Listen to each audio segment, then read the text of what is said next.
Ce matin, j'écoutais un diplomate, je crois l'ambassadeur de France au Sénégal, qui déclarait tout de go. Voilà, monsieur Ruffin, voilà, qui déclarait tout de go, la crise est devant nous. Ce qu'on a vécu, c'est rien. Et qui expliquait par exemple que l'une des raisons, quand on lui demandait l'une des clés, il disait au Sénégal, c'est très simple. Ça coûtait moins cher jusqu'ici d'acheter du riz à l'étranger que d'en produire chez soi. Voilà. C'est Alors, la division du travail, ça. Oui. On va peut-être laisser s'exprimer Samir qui n'a pas encore eu l'occasion de s'exprimer. Oui, et puis j'aimerais peut-être ajouter également peut-être le petit piège tendu par le FMI et la Banque mondiale, lorsque finalement, arrivé aux signatures, par exemple concernant Haïti, aux signatures des accords, les enveloppes, l'échange des enveloppes d'aide passe par une libéralisation forcée du commerce et donc d'une ouverture de l'économie. Alors avec Dominique Strauss-Kahn, ça va changer ça, vous croyez? Je n'ai pas l'impression que ça puisse changer véritablement aussi rapidement. Et donc c'est une espèce de piège qui fait que... On pourrait, hein. Attendez, on va laisser mais en tout cas pour le moment c'est pas du tout ce qui est prévu et ce qui fait que finalement ces pays-là dits émergents, c'est peut-être même une étiquette d'encouragement, dits émergents donc se retrouvent un petit peu submergés par des importations trop lourdes par rapport à une production. En Haïti c'était le cas, auparavant ils produisaient eux-mêmes, il y avait une production agricole qui répondait l'Artibonite qui était le grenier de l'île, mais qui répondait complètement aux besoins des populations. Aujourd'hui, ils sont submergés par une importation qui est trop lourde. Oui. Alors, mais il n'y a plus personne pour produire, parce que pour reprendre ce que disait Dominique Volton, je connais Haïti pour y être allé, en Artibonite, on a fait venir les gens à Port-au-Prince qui peuplent les bidonvilles. Alors, Éric Zemmour, ensuite Dominique Volton. Ils ont mis le doigt sur un point vraiment important, je suis tout à fait d'accord avec eux, c'est effectivement les politiques voulues par le FMI, voulues par la Banque mondiale depuis 30 ans, dites entre guillemets libérales, ont en fait poussé, et libre-échangistes on devrait dire, plus que libérales d'ailleurs, ont poussé les économies pauvres à abandonner leur culture vivrière pour des cultures d'exportation et d'importation. Mais je voudrais dire deux choses, toutes de petites précisions dans notre débat avec Dominique Volton sur malthusien et anti-malthusien, parce que je crois que c'est important.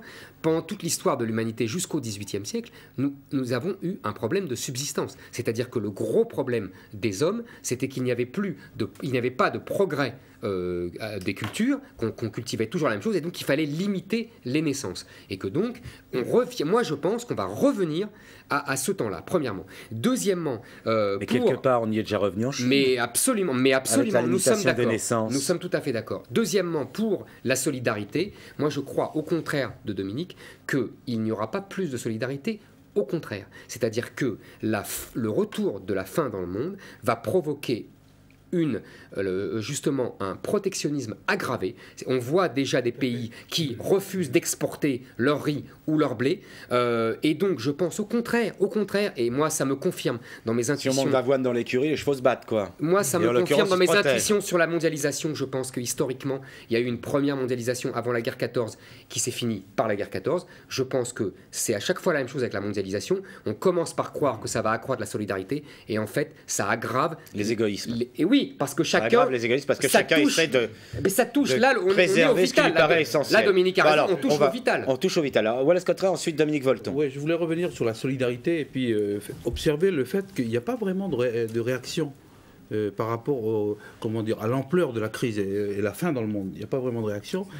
Et j'observe que, par exemple, pour une crise boursière importante, finalement, il y a une réaction tout de suite des banques, tous les 20 heures, tous les journaux. Non, mais même au niveau même de la société, quoi. Voilà, des les banques acteurs centrales de la société. interviennent, réinjectent beaucoup d'argent dans le circuit. L'actionnaire est plus important pour une crise énergétique. Le pétrole, par exemple, pour une crise énergétique, il y a une réaction. Tout de suite, il y a une réaction internationale. Mais là, finalement, et le FMI d'un côté et l'Organisation des Nations Unies, finalement, personne ne réagit finalement. Et je trouve que c'est quelque chose à observer parce que c'est grave. Alors, Dominique Volton voulait la parole. Oui, c'est vrai, je suis d'accord qu'on a plutôt tendance... Il y a deux choses. Un, on ne réagit pas sur la faim parce que je pense que dans l'anthropologie mentale, culturelle des gens du Nord, c'est un problème qui était vaguement réglé. Bon. Ouais. Deuxièmement, les pauvres, il faut toujours plus de temps pour s'en occuper que des riches. Ça, c'est tragique et c'est comme ça. Troisièmement, je reviens sur le fond du dossier, en dehors du fait que la spéculation internationale ne fait qu'accentuer, ça c'est vrai, les déséquilibres. Ce qui est frappant dans la question de l'agriculture, c'est que, on a des progrès scientifiques et techniques qui sont considérables et qui permettraient d'augmenter largement la productivité sans arriver à des catastrophes chimiques. Mais, et le disent tous les scientifiques, les enjeux économiques sont tellement puissants dans le domaine de l'alimentaire que du coup, ces progrès scientifiques et techniques n'arrivent pas à arriver à l'éclosion. Et d'autre part, et ça c'est la double dimension, il y avait toute une tradition pour rendre fertiles les sols ou faire produire, qui était la trace de l'immense intelligence de l'humanité depuis des millénaires, qu'on a complètement fait disparaître en 50 ans. Avec les fameuses culture sur Brûlis, voilà, des choses comme toute ça. Toute cette intelligence humaine qu'on a dit c'est pas moderne, c'est pas moderne, c'est pas moderne. Et si vous voulez, moi, ce qui me fout hors de moi dans cette question... Les prétendues révolutions vertes sont responsables de la situation dans laquelle on est aujourd'hui. Il y a une intelligence humaine qu'on a complètement évacuée en 50 ans, alors qu'en fait, elle avait des millénaires de tradition, parce que soi-disant, tout ce qui est traditionnel est mauvais, alors qu'en fait, il y a une intelligence humaine formidable dedans. Et que deux, il y a de la science qui est capable de produire des choses, et là, elle est contrecarrée par les enjeux économiques. Il faut appeler un chat là-dessus, je suis tout à fait d'accord avec Zemmour. C'est que c'est vrai que cette mondialisation, ça s'appelle renforcer les riches et renforcer les pauvres, et au bout d'un moment, ça fait une catastrophe. Alors, le problème, c'est comme ça se joue. Alors, la dernière chose, c'est que la mondialisation de l'information va nous jouer encore un sacré tour. C'est que même s'il y a un retard à l'allumage, on va les voir, les images. Parce qu'il y a partout une caméra, une radio, une télévision, un ordinateur. Donc, par conséquent, si je puis dire, il va y avoir une espèce de prise de conscience, et ça ne peut que mettre le feu aux poudres, notamment sur les inégalités des pays, des pays émergents. Développement émergent, enfin, on les appelle comme on veut. Avant, on les appelait tiers-monde, on n'ose plus. Deux petites choses, moi j'ai... Deux petites choses qui n'ont rien à voir, mais deux petits points. Le premier... un des points, si j'ose dire, positifs de tout ça, c'est une chance inouïe pour l'agriculture française, parce que c'est une des plus grandes agricultures du monde, avec les États-Unis et le Brésil. Donc ça, c'est une chance fantastique, alors qu'ils étaient jusqu'à présent martyrisés, entre guillemets, par l'Europe, etc., et par les bien-pensants écologiques, etc. Là, ils vont redevenir les nourriciers du monde. Hein. Deuxièmement, il faut dire qu'on a la deuxième agriculture du monde pour l'exportation. Absolument, derrière les États-Unis. C'est pour ça que je l'ai dit. Et deuxièmement, qui n'a rien à voir, mais je signale ce point-là. La Révolution française a été précédée de 2 hivers de famine. Les fameuses révoltes frumentaires.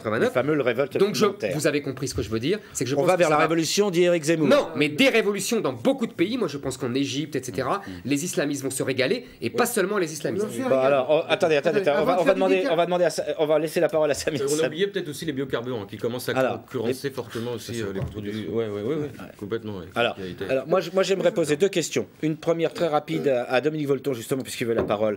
Justement, il parlait des émeutes frumentaires d'avant la Révolution.